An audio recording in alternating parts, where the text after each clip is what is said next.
Hello and welcome to another Python tutorial. Today we are looking at the string lower method.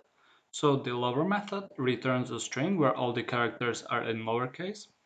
Now this is how the syntax looks like, and we have no parameters, and the method will returns a copy of the string converted to lowercase. Okay, so let's look at some examples. In the first example we have the most basic string which we want to convert to lowercase. And this is how we would do it.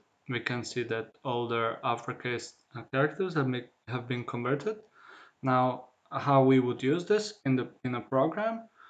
Um, let's say that we want to compare the equivalence of two strings regardless of their case. And so what we would do is basically convert the both strings to lowercase and then compare them like so. And as we can see, the both strings are actually the same. Yeah, so that's pretty much it. So thank you for watching.